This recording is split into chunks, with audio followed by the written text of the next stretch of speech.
परमात्मा को जान जाएंगे। दरअसल आत्मा और हमारे बीच में मन एक ऐसी मशीन है जो बीच में आर बनाए रखती है। मन से बंधी हुई है यह संसार में हमारा शरीर।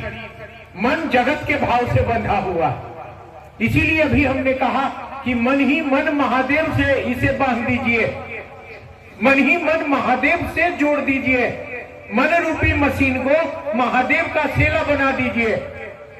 मन रूपी मशीन को महादेव से दया मांगने के लिए बेबस कर दीजिए, लाचार कर दीजिए। जब यह मन महादेव से दया मांगेगा, जब यह मन महादेव को प्रणाम करेगा, तो जगत के बंधन से ये मुक्ति मन को हो जाएगी। और जैसे जगत के बंधन से मन मुक्त होगा, आत्मा के तल पर खुल जाएगा। जिसको कबीर ने कहा था, घूंघट के पट खोल तुझे पिया मिलेंगे।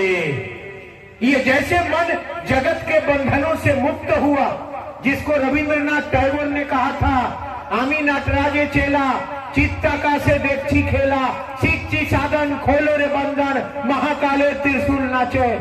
ये मन का बंधन खोलो, तुम्हारे मन तल पर महाकाल का त्रिशूल नाचने लगेगा। तो जैसे ये हमारा मन जगत के भाव बंधन से मुक्त होगा, अब यह मन आत्मा के तल पर खुलेगा, आत्मा का दर्शन होगा। आत्मा के तल पर मन जैसे चलेगा, परमात्मा का दर्शन हो जाएगा। आप ही आत्मा हैं, आप ही परमात्मा हैं। आत्मा के तल पर जैसे जागृति होगी, आपका मन परमात्मा को प्राप्त हो जाएगा। आप शिव को जान पाएंगे। आप अपने को जान लीजिएगा तो आप परमात्मा को जान लीजिएगा। आप अपने को जान लीजिएगा तो आप जगत को जान लीजिएगा। आप अपने को जान लीजिएगा तो आप संसार के निर्माता, जगत के पिता, सृष्टिकर्ता, ईश्वर महेश्वर की लीला को भी जान लीजिएगा।